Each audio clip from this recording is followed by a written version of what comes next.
The Pool Guy Podcast Show. The Pool Guy Podcast Show. The Pool Guy Podcast Show. Yeah! Hi, welcome to the Pool Guy Podcast Show. In this episode, I'm going to go over your pool filtration system or pool filter. I'll go over some common mistakes that you can make with it, and I'll give you some suggestions if you're thinking about upgrading your current filter.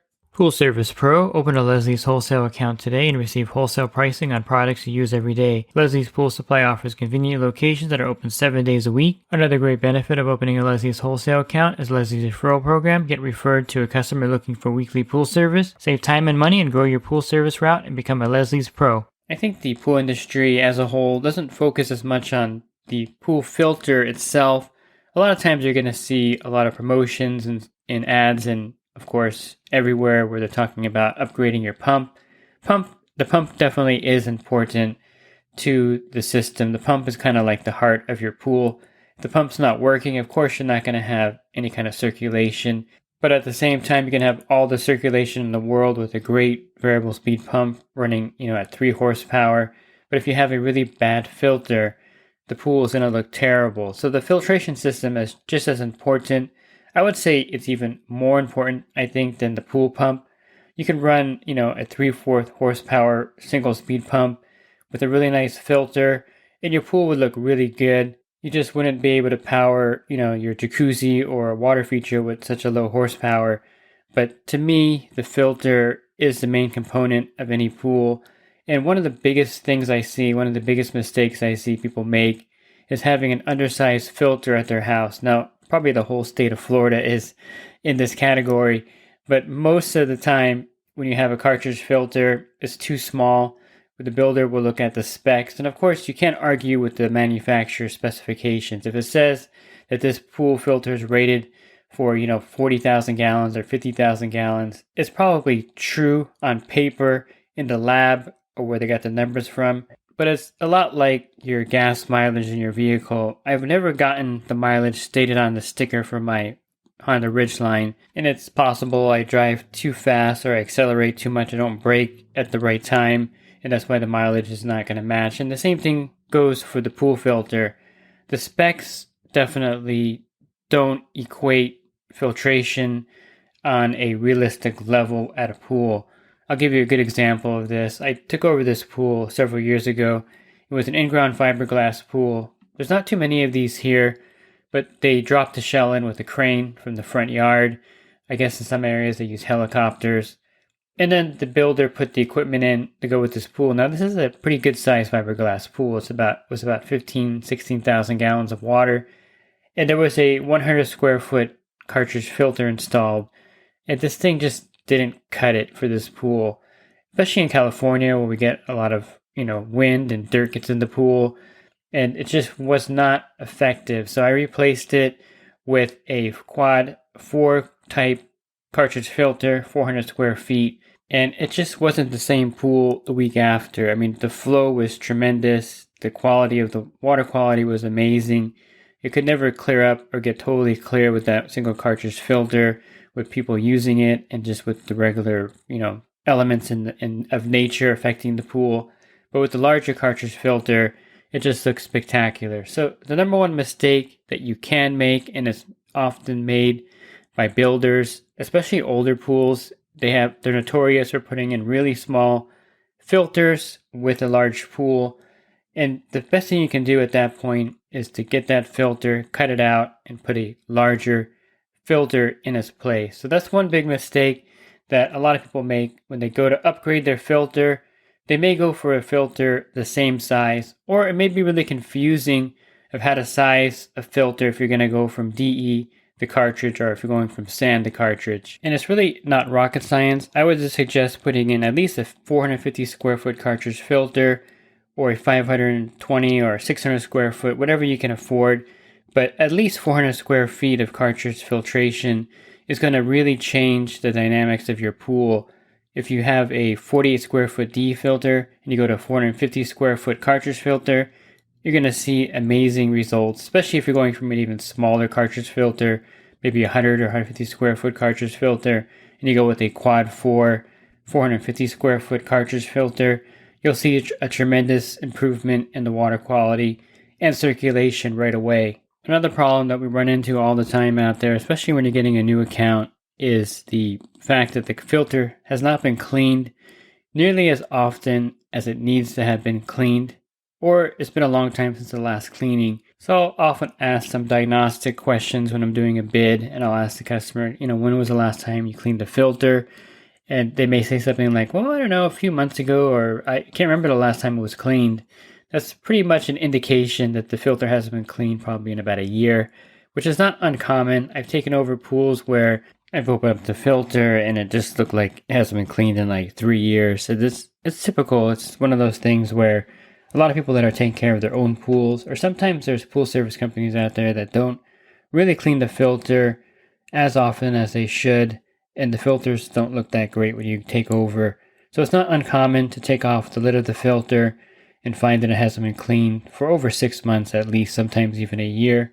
And that's why a lot of times when you take over a new account, it's really important that the first thing you do is clean that filter. There may be some easy signs that, the filters need to be cleaned. There might be algae in the pool, or you may have no suction at all in the skimmer. A good indication that that filter really needs to be cleaned. I remember one time I had a group member call me and he was trying to troubleshoot this pool, and he tried everything he could to figure out why this pool wasn't circulating. And I forgot to ask him at the beginning, and I probably should have. I just assumed that he took the filter apart and cleaned it. But then I just told him, well, have you done the filter yet? And he's like, no, I haven't done the filter yet. And that should have been the first thing he did at that stop. So when he went to go clean the filter, he realized that the cartridge in there, the cartridge that was in the filter, this is a single cartridge filter, he's in Florida, that the cartridge just looked like it was, 10 years old in there. So he replaced the cartridge, and that pool definitely improved tremendously. It actually had suction. And that's another thing that this leads into, besides cleaning the filter often, or not cleaning it enough, I should say, not replacing the cartridges or the DE grids when you need to also causes a lot of problems with your pool. The filter elements, as we call them, don't last forever. Cartridges wear out a lot sooner, usually the DE grids, and replacing them is something that you need to do. Sometimes you may be a new homeowner and you just get to the pool, or if you're new to the industry, you can't tell which filter is what type. And a good way to tell which filter is a cartridge filter and which filter is a DE filter, now this doesn't work every time, but it works most of the time, is that most DE filters will have a backwash valve in front of it, either a piston type backwash or multi-port, whereas a cartridge filter will not have a backwash valve in front of it because you can't backwash a cartridge filter. So an easy way to tell what filter you're dealing with right away without having to look at labels that are illegible is just to see if there's a backwash valve there. Now, if there's a backwash valve there, that means that you're dealing with a DE, diatomaceous earth filter, and they usually have grids inside, although there are some quad type cartridge, DE type cartridge filters, but those are a little bit different. Most of them will have grids inside, and that's a DE filter. And then the grids wear out just like the cartridges in the cartridge filter wear out, and so you have to replace those often. I usually replace the cartridges and the cartridge filter, if you're dealing with a quad type cartridge filter, every 3 years. So essentially, after cleaning that cartridge filter 6 times, I do the cartridge filters twice a year. And if you do it more often, I think you may get more life out of them, you may not. In my service area, the quad type cartridge filters, usually they're 320 square feet or more as far as the filtration area. So cleaning them every 6 months is what we do. So after 6 cleanings, basically, you're going to replace those cartridges. And it's really nice to have a consistent number of years, so your customer knows already that at the 3-year mark, the cartridges are going to be replaced. Now, if you take over a pool, you're not sure how old the cartridges are, I would probably do 1 cleaning, and then I would replace those cartridges if they look older. You can kind of tell if they're getting old by the bands on them, or the pleats are opening up, or if the top starts to get cracks on them, then they're getting pretty old, or they may be pretty old already. Now, if you take off the top of the filter and you have the manufacturer cartridges inside there, chances are that the cartridges are probably 4 or 5 years old or older.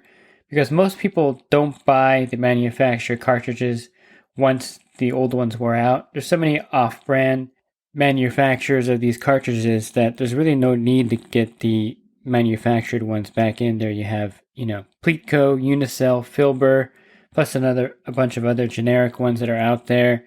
And really, we don't really buy Pentair cartridges to put it back in the Pentair filter, or Hayward cartridges to put it back in the cartridge filter.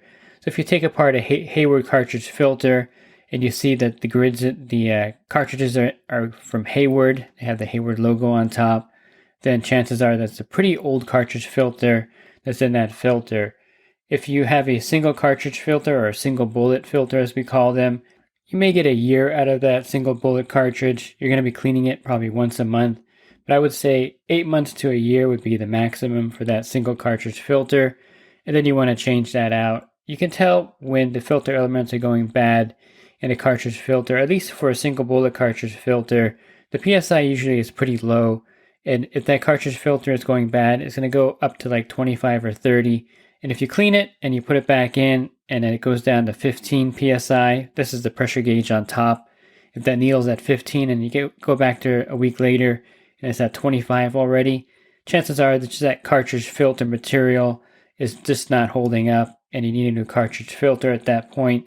Now for the 4 quad type cartridge filter, the pressure gauge or the PSI in the gauge is not a good indicator of when that filter is getting dirty or when the cartridges are wearing out, because with the amount of square footage that's in that filter, the PSI doesn't move much at all.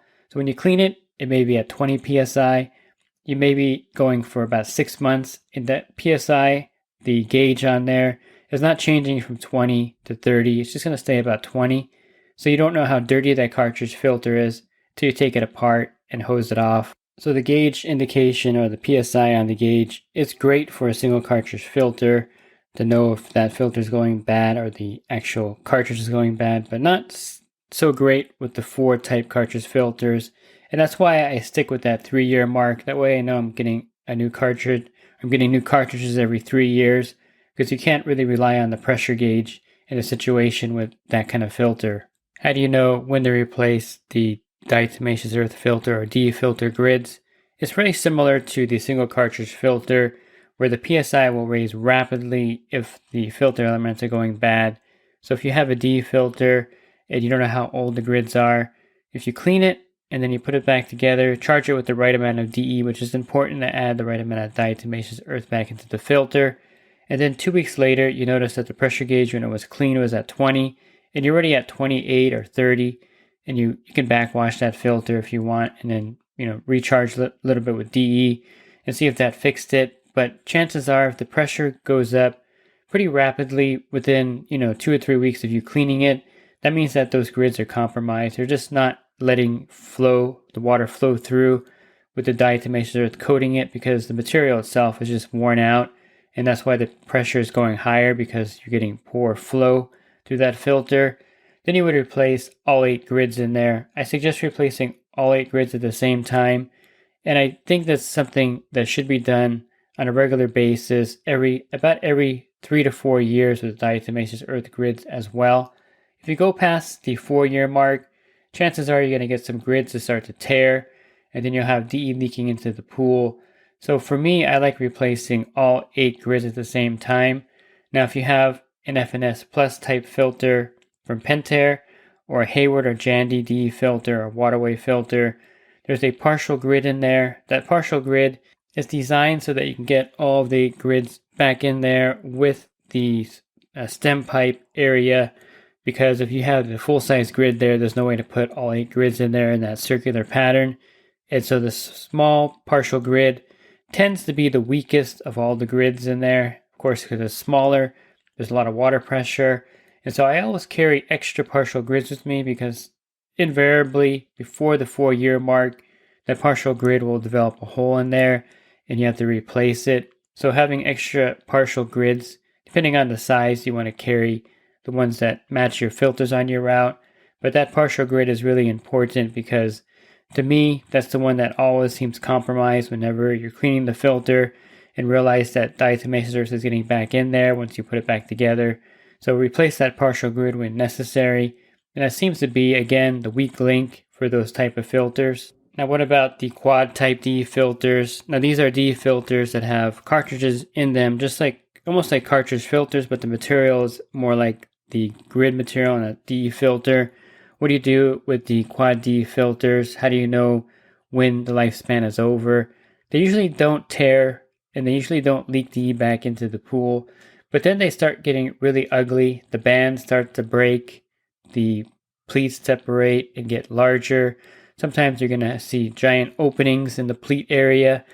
The pleats are the area in between. Well, it's hard to describe it, but the pleats are, if you look at a cartridge filter, you're going to have these ridges, and inside those ridges is the surface area where the cartridge filter actually picks up the dirt. When you clean a cartridge filter, all the dirt's not on the outside, it's actually on the inside. Pleats is what we call them of the cartridges. Same with these quad D filters. You'll see them separate pretty widely when they start to wear out. And then you may see some cracks on the top of those cartridges. So definitely when you have cracks on top, or when it starts to look really ugly where the bands are gone and everything's spreading out, you're not going to get really good filtration square footage once that happens. And so you want to replace those quad DE type cartridges once you see those kind of symptoms, because the square footage really is when they're close together, the bands are tight, and you're getting all that square footage of that filter. So if you had a 100 square foot quad D filter, but you had all the bands broken and all the pleats were kind of pushed back and opened up, you're not going to get 100 square feet of filtration out of those cartridges at that point. So just keep that in mind, that when they start looking ugly, that's when you have to change those grids out. Now, if you have a sand filter, you can also make quite a few mistakes with the sand filter. I think one of the biggest mistakes you can make is backwashing the sand filter too much. Now, a lot of people are under the impression where this rule of thumb came from, I don't know. And I've heard this from a lot of sources. It's that you should backwash your sand filter every week. A lot of times the pool tech will be under a kind of guidance or a misguidance to backwash that filter after he's done servicing that pool each week. And over backwashing actually creates a big problem for the sand filter, because the sand filter really only needs to be backwashed when the PSI or the pressure on the gauge indicates you need to backwash it. What I mean by that is that normally, let's say that you just had your sand filter and you just backwash it. So you're running on a clean sand filter and the PSI on the gauge on top is at 20. The arrow is pointing at 20. And you don't need to backwash that sand filter if the pressure gauge arrow is at 20 until the arrow is pointing at 30 psi, which is 10 psi above the clean psi of that filter. If you backwash it every week, it's never going to get to the 30 psi mark unless you have a problem with your filter. And basically, you're overdoing it, and the sand filter works better when there's some dirt in there. And I think you're doing a disservice to yourself and to the pool by backwashing it every week. So only backwash the sand filter when the PSI gets to 30. Then you want to backwash it for a couple minutes, and then the PSI should drop back down to 20 at that point when you're done. And I think it's important to not overdo it with the sand filter or to underdo it. So another problem you run into with sand filters is that the customer or the previous pool company never backwashed that sand filter. And sometimes it may not seem like it's necessary because, the pool has pretty good flow. And a lot of times people just don't get around to backwashing it for whatever reason. But if you go 6 months to a year without backwashing that sand filter, I can almost guarantee you the sand inside there is going to be like a brick. And then when you go to backwash it after 6 months or a year or 8 months, nothing's going to happen. There's not going to be any dirt coming out of the backwash when you do it, because all of it's been kind of compacted onto the sand itself, and it just turned that sand into like a solid piece of cement. And backwashing does help keep the sand kind of loose and pliable. And so by not backwashing for 6 months, 8 months, or a year with your sand filter, you're really going to cause a lot of problems with the sand. And usually you have to change the sand out at that point because of that problem. So sand filters need to be backwashed, but not every week, only when the PSI goes up by 10. And you can't not backwash a sand filter as often as it needs to be backwashed. I think sometimes backwashing a D-filter can be overdone as well. I try to use this rule here, and I created it for myself, but you can use this also, that I only want to backwash a D-filter 2 times before I take it apart and clean it.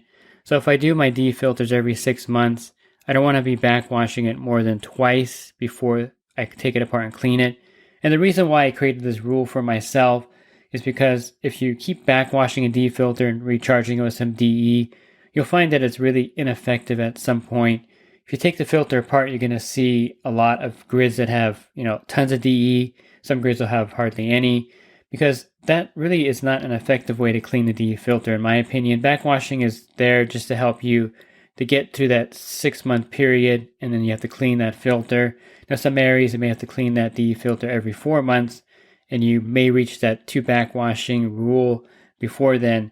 But I find that if I'm backwashing a DE filter 3, 4, 5 times, then it's really not really making this filter clean or effective, and the PSI tends to go up more rapidly as it gets close to that 6-month mark. So the least backwashing you can do in between cleaning, in my opinion, makes that filter more effective. Now, of course, if the PSI is up to 30 and you need to backwash it 3 times that before the cleaning, you can get away and do that. But in most cases, I'll just take that filter apart and clean it at that point, because I find that backwashing a D filter, if you do it once every month or something like that, it just makes it ineffective over the long run, at least in my service area. Every area is a little bit different, but over backwashing a D filter and recharging it doesn't really help as much as taking it apart, hosing it off, and cleaning it, and starting with a fresh filter. The bottom line is that your pool filtration is really important. There's a lot of mistakes you can make. It's more than just runtime. It's more than just having a good pump working. It's really having an effective filter. The filter is clean, the elements are effective, the sand filter is not being backwashed too often. All of these are factors that are going to make the water quality really good for your pool, and all of these factors also make the water quality really bad for a lot of pools, and you're struggling all summer to try to keep the algae out or keep the pool from getting cloudy. And mainly it's because there's something wrong with the filter. It's either dirty, or the elements are old, or there's something that has compromised the sand in a sand filter. If you're looking for other podcasts I've recorded, you can find those on my website, swimmingpoollearning.com. On the banner, click on the podcast icon. That'll take you to a drop-down menu of other podcasts that I have there. And if you're interested in the coaching program that I offer, you can learn more at poolguycoaching.com. Thanks for listening to this podcast. Have a great rest of your week, and God bless. Real quick, if you're not using pool service software, try Skimmer free for 30 days at getskimmer.com/poolguy. Again, that's getskimmer.com/poolguy. Skimmer, everything you need to run your pool service business all in one app. Pool Service Pro. Open a Leslie's wholesale account today and receive wholesale pricing on products you use every day. Leslie's Pool Supply offers convenient locations that are open 7 days a week. Another great benefit of opening a Leslie's wholesale account is Leslie's referral program. Get referred to a customer looking for weekly pool service. Save time and money and grow your pool service route and become a Leslie's Pro.